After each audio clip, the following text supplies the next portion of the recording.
Welcome to another episode of This Happened Here.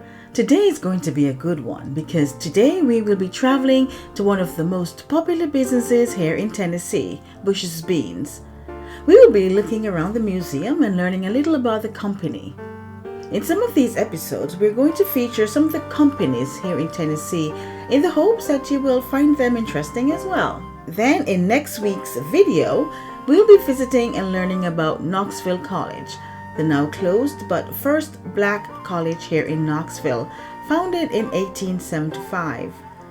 We wanted to learn what happened to it and what are the future plans for this college. Heads up, the property does not look good. Then in the week after that, we will be featuring the Fort Dickinson Quarry in Knoxville. We went there to take in the sights and learn about some of the tragedies that happened there. If these are stories that will interest you, stick around, and if so inclined, subscribe so you don't miss out on any of my weekly videos. And do give this video a like. In doing that, it tells YouTube that this is worth showing others. Now onto the story. Dang it. Hold a sec. Okay, they say turn off the computer, then on again. Okay, let's try this again. All these and more right after this. Ah, come on. Why are you embarrassing me? Okay, let me try something else here.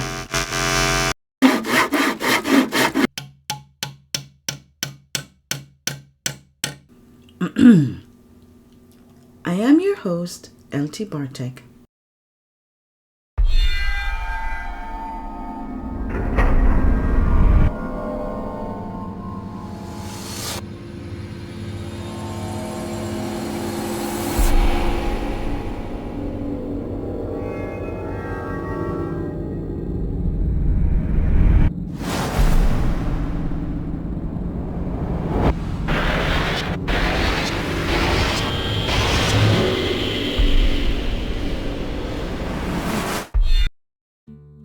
Let us talk about Bush Beans, now branded under the name of Bush's Best since 1948 after the death of A.J. Bush in 1946. I thought about how to tell this story and I thought about Duke, the talking dog, one of the most famous faces of Bush's Beans. He was what made the commercials for me, with him always trying to sell the family's secret recipe. And so the idea was born to tell the story from his point of view in an interview setting. Sadly, Sam, aka Duke, a golden retriever from Florida, passed away on June 27, 2018. He was euthanized because he had cancer. He will be missed. But anyway, for this story in my mind, I will be sitting down with Duke in an interview and will be asking him a series of questions about his time as one of the faces of Bush's Beans. This is how that interview went in my head. Hi Duke, welcome to my channel. I am so pleased to have you on today to talk about Bush's Beans. So tell me in your own words, what did it all mean to you? It meant a lot to me, because not many dogs can say they were on TV and even in commercials, and have the status of celebrity, living their dream life. But I can. Not to brag, but I am known and loved all over the world, and this was all thanks to the marketing agency of Cole Henderson and Drake, a small advertising company in Atlanta, Georgia, back in 1993. As soon as I appeared on TV, sales increased exponentially. In fact, sales of the company's beans increased by 80% national market share. The commercials were so popular that they inspired the company even to publish a children's book titled Duke Finds a Home. This was published in 2006. That is awesome. Tell me, what made you decide to be the face of Bush's Beans? Well, LT. May I call you LT? Sure, please. What inspired me was the history and management of this company. Do tell. This company has always been a family-owned and run company. It all started in 1897 in a small community called Chestnut Hill in the state of Tennessee. There lived a local teacher and businessman. His name was Andrew Jackson Bush, but his family and friends called him AJ. AJ was a native of Chestnut Hill, having been born there on October 27, 1867. He grew up and attended Carson Newman College, and in 1891, he met this beautiful lady by the name of Sarah Kettner, affectionately known as Sally. Well, they got hitched and had 6 amazing kids. 4 boys and 2 girls. Anyway, AJ first started out operating a general store, then he opened a tomato cannery. In the course of the year that followed, he developed their signature baked beans. The name at the time was Bush's Best Baked Beans. Then he expanded and started AJ Bush and Company General Store. AJ was a good man and acted on his need to provide not just a place where his family and friends could barter and such, but also to have some place for them to work and provide for their families. He decided he would begin construction on a hosiery factory. Some other good folks by the name of Stokely Brothers Tomato Cannery up there in Newport got wind of his plans in 1941 and wanted to go into business with him. They discussed this, and the decision was made. If he could provide the staff and building, they would provide the equipment for a cannery factory. So he gave up the idea of opening the hosiery factory and started the beans company we know and love today. This was a good thing too. 'Cause instead of me trying to sell the family's secret recipe, they might have had me in fishnet stockings. I don't think anyone would want to see that. Hey, wait a minute, are you imagining that? No. Anyway, you were saying? So, the cannery was opened, and a lot of folks from Chestnut got hired. Then 4 years later, AJ bought out the Stokely brothers and formed a new company with his sons, and the company was now known as Bush Brothers and Company. That was when things picked up. They elevated themselves from hand processing to steam-powered seamers and fillers, no more soldering and filling by hand, and no more mule wagons. They were now using the railroad for their distribution to Knoxville, Asheville, North and South Carolina, and Greenville. Things continued to progress, and in later years, as the younger family folks grew up and took over, they thought about advertising more and spreading the name of Bush Brothers and Company. That was when I was brought in. Now the company is well known, but not just because of me, but because they have amazing products and have a well-oiled machine for getting their products all over the world, and they have never stopped improving and coming up with new products. Either way, am I getting paid for this? If you pay me enough, I can tell you the Bush secret recipe. Can you? Yeah, first, you need to. Well, there you have it, folks. The history of Bush beans, and Duke have finally gave us the secret recipe. Wait, what? Technical difficulties? Oh dear. I do apologize, ladies and gentlemen. The producers have just informed me that you didn't get to hear the secret recipe. I do apologize. I'm so sorry about that. Anyway, thank you, Duke, for sitting down with us today and sharing your story. You are so very welcome, LT.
Now, not only are the bush beans a tasty meal, but they can also be used as weapons. Did you know that?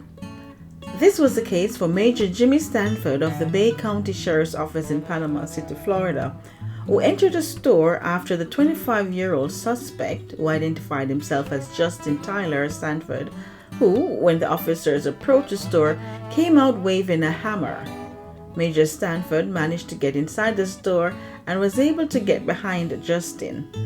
On the shelf next to him were the world's famous Bush beans.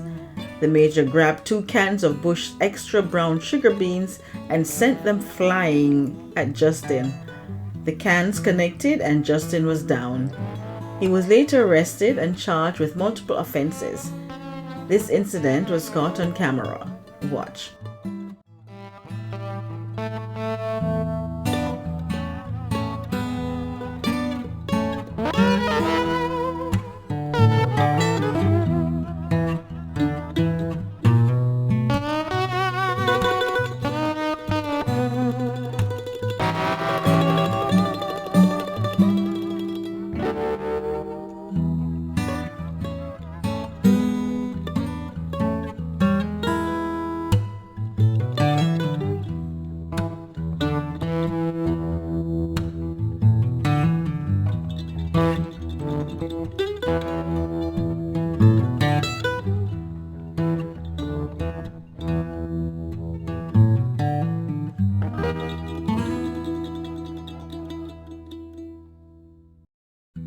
Like most companies, Bush Beans has made it one of their top priorities to keep workers safe at all their locations.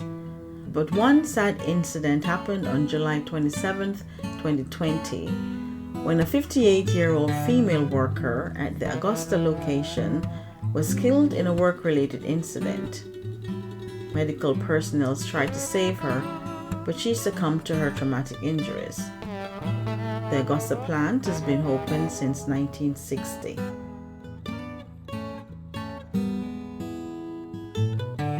Okay, that is that.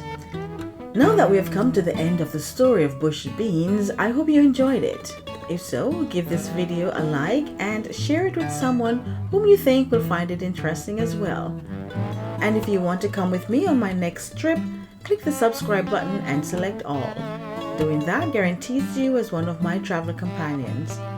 Also, comment if you have ever been to Bush Beans Museum and tell me what you thought of it. Now, if you only want to listen to this story and all my other stories, I have that for you in my podcast of the same name. You will find the link in my description below. Don't forget to check out my books on Amazon, Kindle Vella, Google Play Books, Wattpad, and more. And if you want to support this channel and help me get to more places to find you lots of stories, I have a Patreon link for that below. But before I go, here is some bonus footage.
Well, that is all for now, folks. Remember to love yourself and others, and stay tuned for my next weekly video.